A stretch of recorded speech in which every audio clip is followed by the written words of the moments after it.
నమస్తే, welcome to 9 TV news. ముందుగా headlines చూద్దాం. వైసీపీ నేతలపై జనసేన కిరణ్ రాయల్ ఘాటు వ్యాఖ్యలు.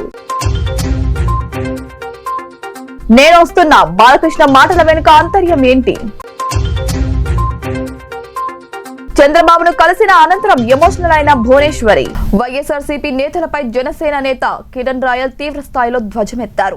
తిరుపతి ప్రెస్ క్లబ్ లో నిర్వహించిన మీడియా సమావేశంలో కిరణ్ రాయల్ మాట్లాడుతూ పవన్ కళ్యాణ్ ను అన్నా అని లోకేష్ పిలవడంపై వైసీపీ మేయర్ చేసిన కామెంట్స్ పై అభ్యంతరం తెలిపారు. పవన్ కళ్యాణ్ ను లోకేష్ అన్నయ్య అన్నారు. దాన్ని పట్టుకొని పవన్ కళ్యాణ్ చంద్రబాబుకు పుట్టాడా అంటూ గుంటూరు మేయర్ వ్యాఖ్యానించడం కరెక్ట్ కాదన్నారు. అలా అయితే జగన్ ను వైసీపీ నేతలంతా అన్నా అన్నా అంటారు. మరి మీరంతా రాజశేఖర రెడ్డికి పుట్టారా అని ప్రశ్నించారు. పవన్ కళ్యాణ్ అలా అన్నప్పుడు మీరు కూడా రాజశేఖర రెడ్డికి పుట్టారా అనే అనుమానం మాకు కూడా వస్తుందని అన్నారు. నిన్న నారా లోకేష్ గారు ఒక మాట మాట్లాడారు. పవన్ కళ్యాణ్ గారు అన్నలా భావించి నేను ఆయన నాకు తోడున్నాడని చెప్పి మాట్లాడడం దాంట్లో తప్పేం లేదు. మేము ఈ వైసీపీ నాయకుల్లాగా హీనంగా నీచంగా మాట్లాడగలం, కానీ మాట్లాడే సంస్కృతి మాది కాదు. ఈరోజు గుంటూరులో వైసీపీ మేయర్ అంటాడు చంద్రబాబుకి ఏమైనా పుట్టాడా అంటాడు. నేను ఆ విషయం అన్నలా భావించడా అని చెప్పి అంటారు కదా. మాకు ఇప్పుడు డౌట్ వస్తుంది. జగన్మోహన్ రెడ్డిని ఈ రాష్ట్రంలో వైసీపీ నాయకులు మీరందరూ రోజా కానీ అమర్నాథ్ కానీ ప్రతి ఒక్కరు వయసులో పెద్ద చిన్న వైసీపీలు అందరూ కూడా అన్న అన్న అన్న అంటారు. అప్పుడు మీరందరూ రాజశేఖర రెడ్డికి పుట్టినారా అని అనుమానం మాకు కూడా వస్తుంది. ఎందుకంటే మీకు పవన్ కళ్యాణ్ గారు మీద ఈ మచ్చ పెట్టినప్పుడు చంద్రబాబు పుట్టినారని మీరు అడిగినప్పుడు మీ అందరూ రాజశేఖర రెడ్డి పుట్టినారేమో అని మాకు అనిపిస్తుంది. కాబట్టి ప్రజలు కదా ఆలోచిస్తారు కదా, అన్న అంటే ఇంత అర్థం ఉందా అనేసి. ఇప్పుడు మీరంతా అన్న అంటారు కదా, అందరూ అన్న అంటారు. టీడీపీ అధినేత చంద్రబాబు నాయుడు రిమాండ్ నేపథ్యంలో ఎమ్మెల్యే బాలకృష్ణ ప్రెస్ మీట్ పెట్టిన సంగతి అందరికీ తెలిసిందే. మంగళవారం టీడీపీ పార్టీ కార్యాలయంలో మీడియా సమావేశం ఏర్పాటు చేశారు. ఈ సందర్భంగా బాలకృష్ణ చేసిన కామెంట్స్ చర్చనీయాంశంగా మారాయి. ఎవరికి భయపడాల్సిన పని లేదని నేనున్నానని అంటూ ప్రెస్ మీట్ లో బాలకృష్ణ అనడం సర్వత్రా ఆసక్తిని పెంచుతోంది. ఎందుకంటే ఎప్పుడూ ప్రెస్ మీట్ పెట్టని బాలయ్య సమావేశం పెట్టడం, నేను వస్తున్నానంటూ పార్టీ కార్యకర్తలకు భరోసా ఇస్తూ మాట్లాడడం చర్చకు దారితీసింది. అదేవిధంగా చంద్రబాబు అరెస్టు తర్వాత చనిపోయిన పార్టీ కార్యకర్తల కుటుంబాలను పరామర్శిస్తానని బాలకృష్ణ వెల్లడించారు. ఈ నేపథ్యంలోనే జగన్ తరహాలోనే బాలకృష్ణ కూడా ఓదార్పు యాత్ర చేసే అవకాశాలు ఉన్నాయనే వార్తలు కూడా వినిపిస్తున్నాయి. నేను వస్తున్నాను, ముందుంటాను, ఎవరు భయపడాల్సిన పని లేదు. ఇక్కడి నుంచి మనం ఏంటో మన తెలుగువాడి సత్తా ఏంటో మనం చూపిద్దాం, మన తెలుగువాడి పౌరుషం ఏంటో మనం చూపిద్దాం. ఇస్తే మాత్రం ఎవరిని వదిలే పని లేదు. అది కూడా చెప్తున్నాను. ఇవాళ ఇప్పుడు జరుగుతున్న పరిణామాలన్నింటినీ కూడా దృష్టిలో పెట్టుకుని మీరందరూ కూడా ఉద్యమించవలసిన అవసరం ఉంది. ఆనాడు ఎలాగైతే 84 రామారావు గారు అన్నగారిని బర్తరఫ్ చేస్తే ఎలా అందరూ బయటకు వచ్చారో అలా చాలామంది పాపం ఇప్పటికీ 13 మంది, కొంతమంది గుండెపట్టుతో, కొంతమంది ఆత్మహత్యలు చేసుకున్నారు. వాళ్ళందరికీ మీ మీడియా తరఫున నేను తొందరలోనే వాళ్ళందరినీ కుటుంబాలన్నీ పరామర్శించడానికి బయలుదేరుతాను. రాజమండ్రి సెంట్రల్ జైల్లో ఉన్న చంద్రబాబు నాయుడిని ఆయన కుటుంబం సభ్యులు పరామర్శించారు. తన భర్త చంద్రబాబు నాయుడు 24 గంటలు ఆంధ్రప్రదేశ్ కోసమే కష్టపడేవారని నారా భువనేశ్వరి అన్నారు. అలాంటి వ్యక్తి ఇప్పుడు జైల్లో ఉన్నారని ములాఖత్ తర్వాత భువనేశ్వరి పేర్కొన్నారు. తనలో ఒక భాగం అక్కడే ఉన్నట్టుంది అంటూ భాగోద్వేగానికి లోనయ్యారు. తనకు ముందు ప్రజలు ముఖ్యం, ఆ తర్వాతే కుటుంబం అనే విషయాన్ని ఎప్పుడూ ఆయన చెబుతూ ఉండేవారని తెలిపారు. చంద్రబాబు నాయుడు నిర్మించిన ఆ బిల్డింగ్ లోనే ఈ రోజు జైలు శిక్ష అనుభవిస్తూ ఉన్నారని భువనేశ్వరి ఆవేదన వ్యక్తం చేశారు. కుటుంబం గురించి మాట్లాడాలంటే గట్టిగా నిలదీస్తే కూడా ఆయన ఒకటే అనేవారు, నాకు ముందల ప్రజలు ముఖ్యం, తర్వాతే కుటుంబం. అట్లాంటి మనిషికి ఇవాళ ఆయన తీసుకెళ్ళి ఆయన నిర్మించిన ఆ బిల్డింగ్లోనే కట్టిపడేశారు. సో నేను ఒకటే కోరుతున్నాను ప్రజలందరినీ, మీరు మీ స్వేచ్ఛ కోసం, మీ హక్కు కోసం పోరాడే మనిషిని ఇట్లా తీసుకెళ్ళి ఏమీ లేని కేసులో ఇట్లా పెట్టడం మీరందరూ ఆలోచించి మీరందరూ బయటకు వచ్చి మీ హక్కు కోసం మీరు పోరాడాలి, ఆయనతో పాటు సహకరించాలి. ఇప్పుడు నేను వచ్చి ఆయన్ని చూసి నేను బయటకు వచ్చేటప్పుడు నా ఒక భాగం ఏదో అక్కడ వదిలేసి వచ్చినట్టు ఉంది. ఇది చాలా టఫ్ టైము ఫ్యామిలీకి. కానీ నేను ఒకటే చెప్పిన ప్రజలకి మరియు టీడీపీ క్యాడర్కి, ఈ పార్టీ తెలుగుదేశం పార్టీ నందమూరి తారక రామారావు గారు నిర్మించారు, అది ఎక్కడికి వెళ్ళదు. ఈ కుటుంబం ఎప్పుడు క్యాడర్ కోసం ప్రజల కోసం పోరాడి నిలుస్తుంది. అది మా కుటుంబం తరఫు నుంచి నేను హామీ ఇస్తున్నాను.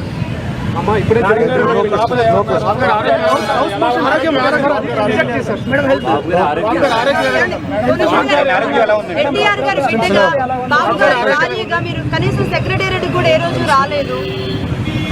ఈ రోజు జైలుకు రావాల్సి వచ్చింది. ఏమనిపిస్తుంది మీకు? కనీసం సెక్రటేరియట్ కూడా మీ కుటుంబం ఏ సభ్యులు రాలేదు. యాజ్ ఎ వైఫ్ భారీగా నేను రావాలి కదండి, అది నా ఇలాంటి సిచ్యువేషన్ లో ఇలాంటి ప్లేస్ కు రావాలని మీరు ఊహించారా ఎప్పుడైనా? లేదండి, ఎప్పుడు నేను ఊహించలేదు.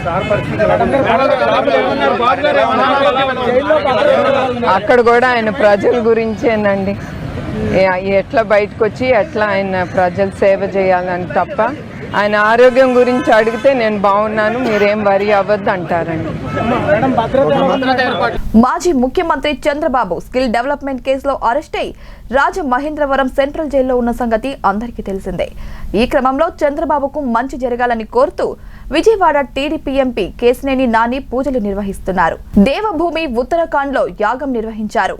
ప్రముఖ పుణ్యక్షేత్రం రిషికేశ్ లో ఈ యజ్ఞ యాగాదులు నిర్వహించారు. పవిత్ర గంగా నది ఒడ్డున ఈ యజ్ఞం జరిగింది. వేద మంత్రోచ్చరణలు, వేద పండితులు విజయవంతంగా ఈ క్రతువును జరిపారు. చంద్రబాబుకు త్వరగా కేసు నుంచి బయటపడాలని ప్రార్థించినట్లు కేశినేని నాని తెలిపారు. అలాగే సంపూర్ణ ఆరోగ్యం, పూర్ణాయుష్తో జీవించాలని కోరుతున్నానని అన్నారు. ఈ కార్యసిద్ధ యజ్ఞం ద్వారా అన్ని నెరవేరుతాయని, చంద్రబాబుకు ఉన్న అడ్డంకులన్నీ తొలగిపోతాయని అన్నారు. అంతేకాదు కేశినేని నాని విజయవాడ ఏసీపీ కోర్టులో వాదనల సందర్భంగా కూడా చంద్రబాబును కలిశారు. చాలా రోజుల తర్వాత పార్టీ అధినేతను కలవడం చర్చానీయాంశంగా మారింది. కేశినేని నాని దాదాపు గంట వరకు చంద్రబాబుతోనే ఉన్నారు. గతంలో టీడీపీ అధిష్టానంతో కేశినేని నానికి విభేదాలు ఉన్నాయనే ప్రచారం జరిగింది. నాని కూడా విజయవాడలో జరిగిన టీడీపీ జాతీయ ప్రధాన కార్యదర్శి నారా లోకేష్ యువగలం పాదయాత్రకు దూరంగా ఉన్నారు. ఇప్పుడు పార్టీ అధినేత కష్టాల్లో ఉండడంతో అండగా నిలిచారు. రిషికేశ్ లో యాగం జరిపించడం ఆసక్తికరంగా మారింది. యాగానికి సంబంధించిన ఫోటోలను కేశినేని నాని సోషల్ మీడియాలో షేర్ చేశారు. ఈ పూజల్లో కేశినేని నాని సతీమణి కూడా పాల్గొన్నారు. మాజీ మంత్రి కొడాలి నాని, మాజీ ఎమ్మెల్యే వంగవీటి రాధపై నాన్ బెయిలబుల్ అరెస్టు వారెంట్ జారీ అయ్యింది. టీడీపీ ప్రభుత్వ హయాంలో ఆంధ్రప్రదేశ్ కు ప్రత్యేక హోదా కోరుతూ విజయవాడ బస్టాండ్ ఎదుట నేతలు ధర్నా చేశారు. వైఎస్ఆర్సీపీ ఆధ్వర్యంలో 2015 ఆగస్టు 29న బంద్కు పిలుపునిచ్చింది. ఇందులో భాగంగా అప్పట్లో వైకాపా నేతలు విజయవాడలోని పండిట్ నెహ్రూ బస్ స్టేషన్ వద్ద ఆందోళన చేపట్టారు. దీనిపై కృష్ణలంక పోలీస్ స్టేషన్లో 55 మందిపై ఐసీపీలోని సెక్షన్లు 341, 188, 290, రెడ్ విత్ 34 కింద కేసు నమోదైంది. ఇందులో A1 గా కొలుసు పార్థసారథి, A2 గా కొడాలి నాని, A3 గా వంగవీటి రాధ పేర్లతో పాటు మరో 52 మంది పేర్లను ఎఫ్ఐఆర్లో చేర్చారు. ట్రాఫిక్ కు అంతరాయం కలిగించాలనే కారణంతో కేసు నమోదైంది. ఈ కేసుపై ప్రజాప్రతినిధుల కోర్టులో విచారణ జరుగుతుంది. ఈ కేసులో విజయవాడలోని ప్రజాప్రతినిధుల ప్రత్యేక కోర్టు అరెస్టు వారెంట్లు జారీ చేసింది.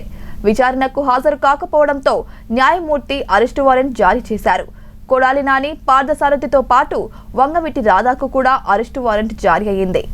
ఇటీవల కాలంలో అలిపిరి నడక మార్గంలో చిరుతలు, ఎలుగుబంట్ల సంచారం కనిపిస్తోంది.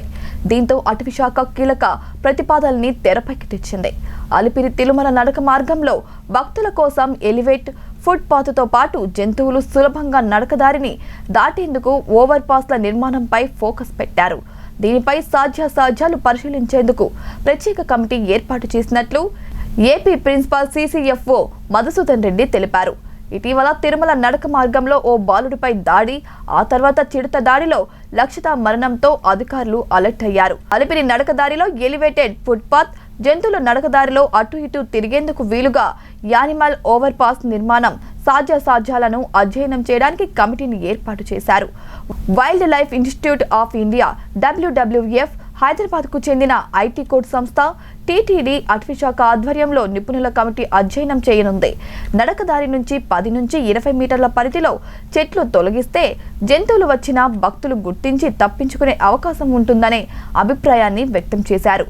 ఈ అంశాలను పరిశీలిస్తున్నామని TTD అటవీశాఖ ఆధ్వర్యంలో 500 కెమెరాలతో real time wild life monitoring centre ఏర్పాటు చేయనున్నట్లు కూడా తెలిపారు. ప్రస్తుతం నడకదారిలో 130 మంది విధుల్లో ఉన్నారని, వీరి సంఖ్య పెంచుతామని అన్నారు. మిషన్ ద్వారా అంతరిక్ష పరిశోధనల్లో ఘన విజయం సాధించిన భారత్ అదే ఉత్సాహంతో సముద్రయాన్ పేరిట సాగర్ అన్వేషణకు సిద్ధమవుతుంది. ఈ ప్రాజెక్టులో కీలకమైన జలాంతర్గామి మచ్చా 6000 తుది మెరుగులు దిద్దుకుంటోంది. ఆ సబ్ మరైన్ ఫోటోలు, వీడియోలను కేంద్ర మంత్రి కిరణ్ రిజిజు విడుదల చేశారు. ఇది సముద్ర గర్భ అన్వేషణకు తోడ్పడే మానవ సహిత జలాంతర్గామి అని ఆయన వెల్లడించారు. రిజిజు ఈ జలాంతర్గామిలో కాసేపు కూర్చోగా దాని విశేషాలను నిపుణులు ఆయనకు వివరించారు.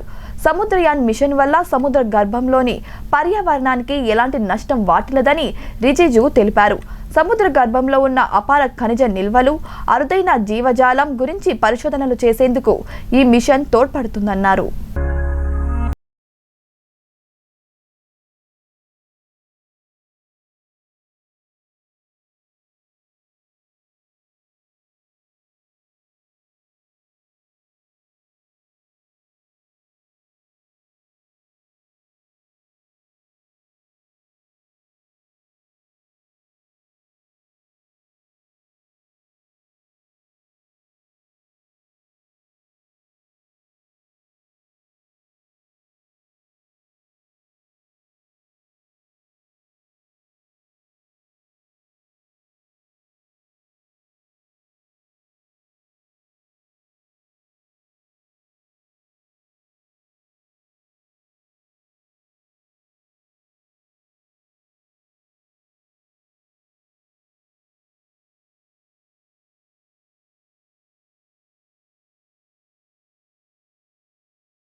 మద్రాసు హైకోర్టు శాశ్వత న్యాయమూర్తులుగా సుప్రీంకోర్టు కొలీజియం 5 పేర్లను కేంద్రానికి సిఫార్సు చేయగా వారిలో మహాకవి శ్రీశ్రీ కుమార్తె జస్టిస్ నిడుమోలు మాల కూడా ఒకరు.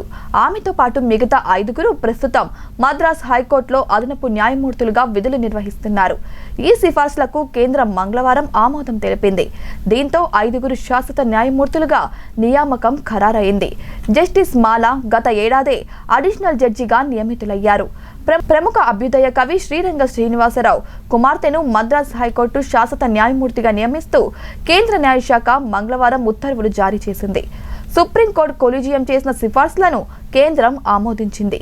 శ్రీశ్రీ కుమార్తె జస్టిస్ నిడమోలు మాల ప్రస్తుతం మద్రాసు హైకోర్టులో అదనపు న్యాయమూర్తిగా కొనసాగుతున్నారు.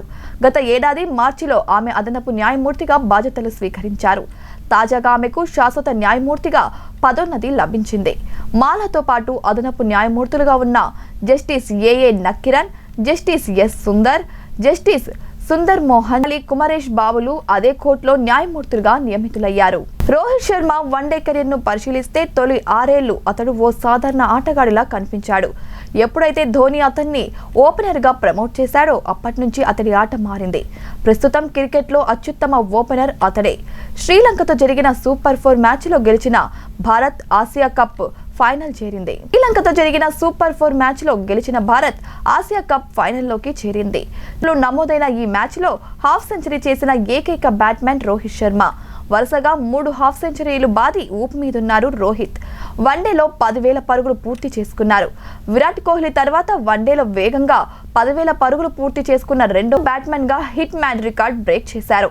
లోనే సచిన్ 253 ఇన్నింగ్స్, గంగూలీ 263, పాయింటింగ్ 266 లాంటి దిగ్గజాలను రోహిత్ వెనక్కి నెట్టారు.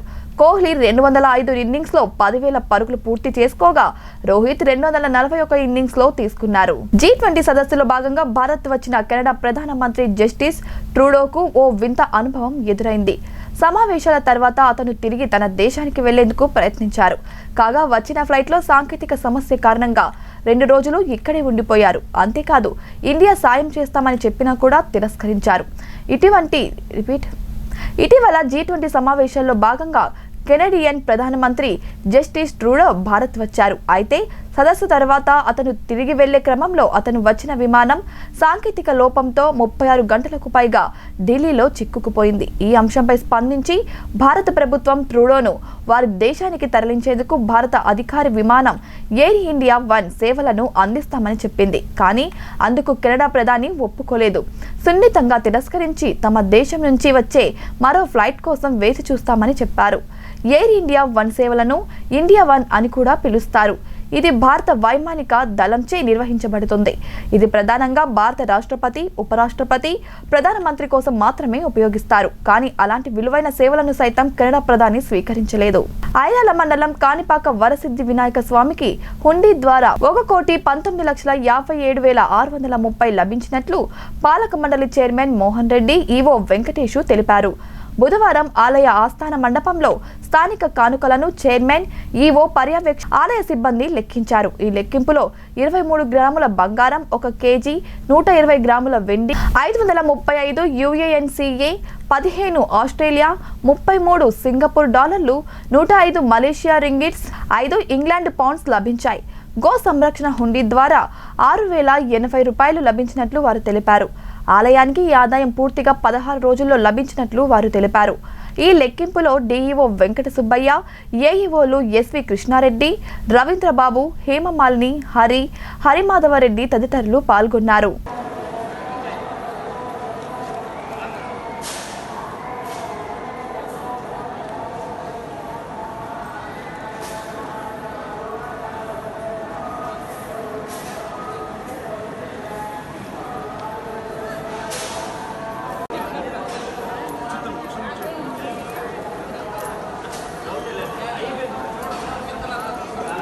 నెల్లూరు రూరల్ ఎమ్మెల్యే కోటంరెడ్డి శ్రీధర్ రెడ్డిని వరుసగా 3 రోజులు అరెస్ట్ చేసేందుకు పోలీసు అధికారులు సోమవారం ఉదయం ఆయన నివాసానికి వెళ్లారు.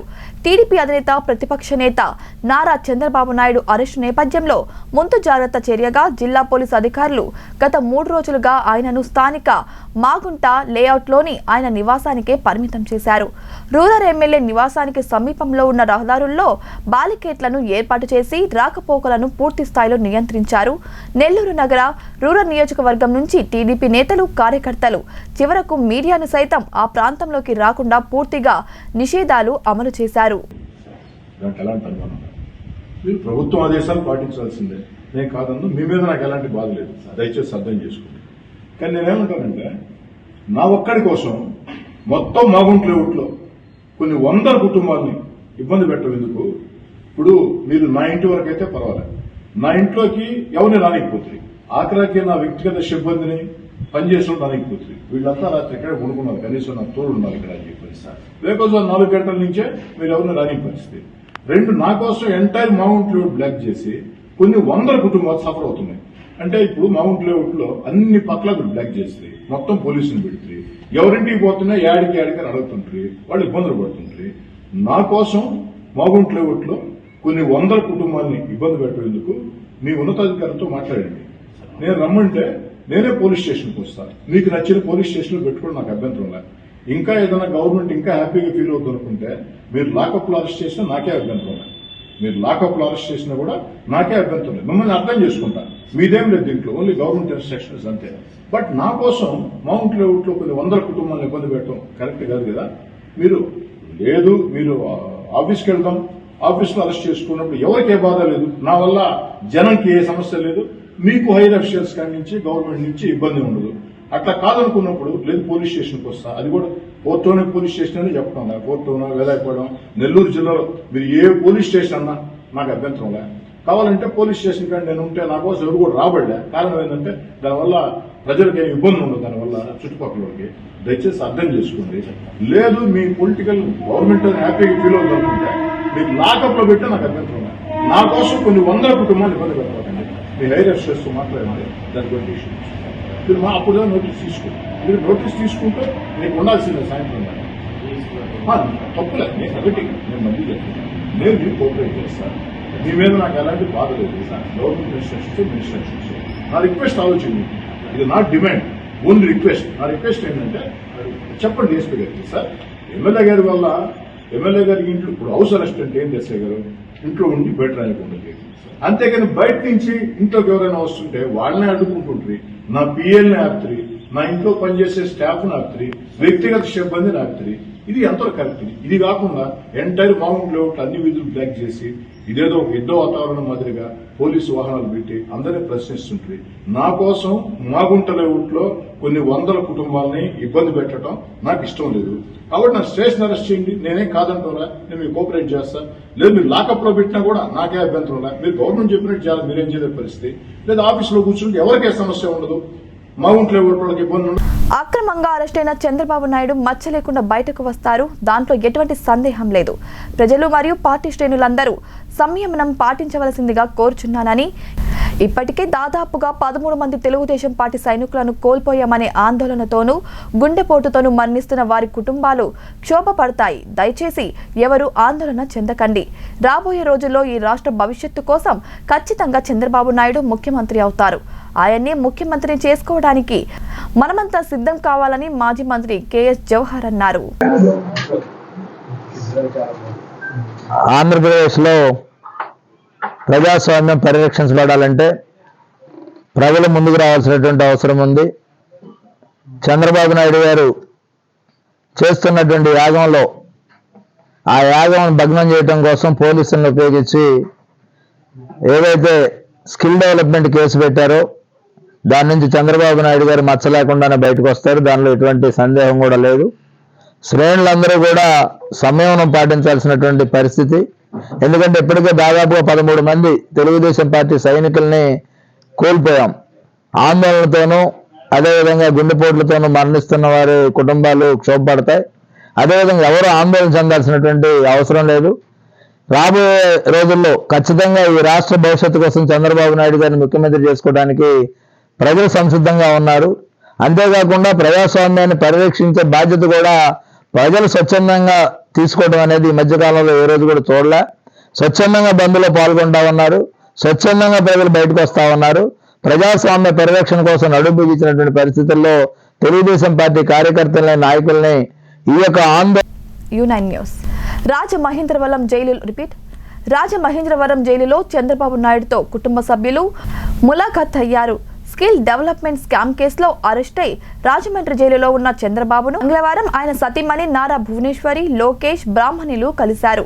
అనంతరం భువనేశ్వరి మీడియాతో మాట్లాడుతూ చంద్రబాబు ఎప్పుడు ప్రజల గురించి ఆలోచించేవారని, ఆయనతో మాట్లాడి వస్తుంటే నాలో ఒక భాగం అక్కడే వదిలేసి వచ్చినట్టు ఉందని, ప్రజలే తనకు ముఖ్యమని చంద్రబాబు ఎప్పుడు అనేవారని, ప్రజల హక్కుల కోసమే చంద్రబాబు పోరాటం చేస్తున్నారని, జైలులోనూ చంద్రబాబు ప్రజల గురించి ఆలోచిస్తున్నారని, చంద్రబాబు భద్రత గురించి నాకు భయంగా ఉందని, జైలు నుంచి త్వరగా బయటకు వచ్చి ప్రజాసేవ చేస్తా అని అన్నారు.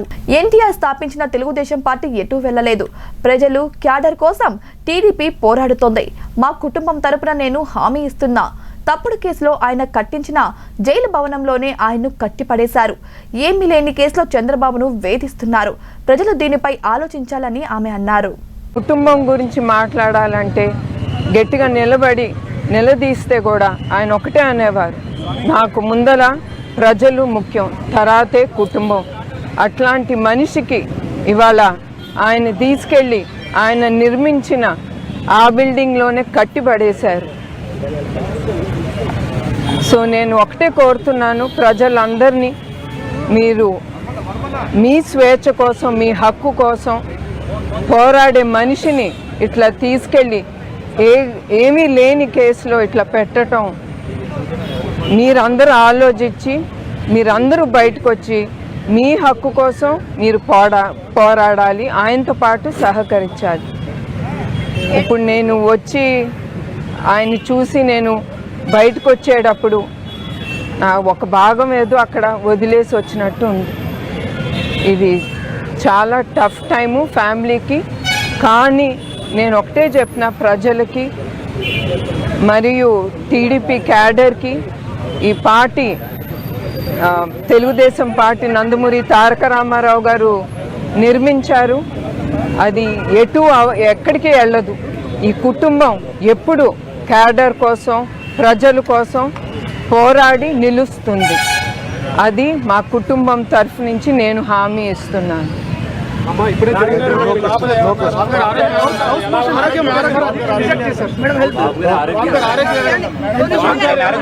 ఎన్టీఆర్ గారి బిడ్డగా బాబు గారి రాజీగా మీరు కనీసం సెక్రటేరియట్ కూడా ఏ రోజు రాలేదు. ఈ రోజు జైలుకు రావాల్సి వచ్చింది. ఏమనిపిస్తుంది మీకు? కనీసం సెక్రటేరియట్ కూడా మీ కుటుంబం ఏ సభ్యులు రాలేదు. యాజ్ ఎ వైఫ్ భారీగా నేను రావాలి కదండి. అది నా ఇలాంటి సిచ్యువేషన్ లో ఇలాంటి ప్లేస్ కు రావాలని మీరు ఊహించారా ఎప్పుడైనా? లేదండి, ఎప్పుడు నేను ఊహించలేదు. అక్కడ కూడా ఆయన ప్రజల గురించేనండి, ఎట్లా బయటకు వచ్చి ఎట్లా ఆయన ప్రజలు సేవ చేయాలని తప్ప ఆయన ఆరోగ్యం గురించి అడిగితే నేను బాగున్నాను, మీరేం వరి అవ్వద్దు అంటారండి. ఇవి వాటి బులెటిన్ అప్డేట్స్. Keep watching.